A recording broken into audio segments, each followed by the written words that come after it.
There's a term that you'll frequently see in reference to tomatoes called concasse. Lord, what does that mean? It's really a very simple term, a French term that means to peel, seed, and chop the tomato. So even though it's kind of a fancy word, that's where you get down to it. There are lots of ways to do this.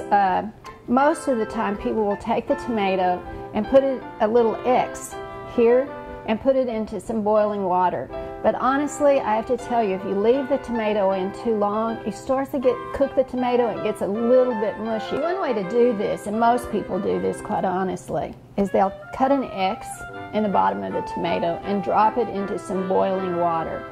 You only do it for seconds, but if you leave it too long, it will actually start to cook the tomato. That's not what you want.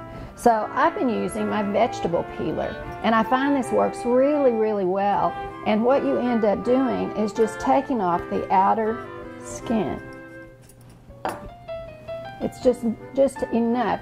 And the reason you want to take it off is because sometimes it can be a little bit bitter. So that being said, once you take off all the skin, just cut the tomato in half. And I use my knife to do this. Some people feel a little nervous. If you do, you can use a spoon. But I just take my knife and cut all the way around. And then you can use your thumb to just scoop out the seeds. Seeds are also quite bitter, so I usually do this all the time. So at this point, you've got the seeds and the skin off, and you're ready to dice. And you can do this any size that you want, depending on what you're making. Turn all your slices, and now we do it into dice.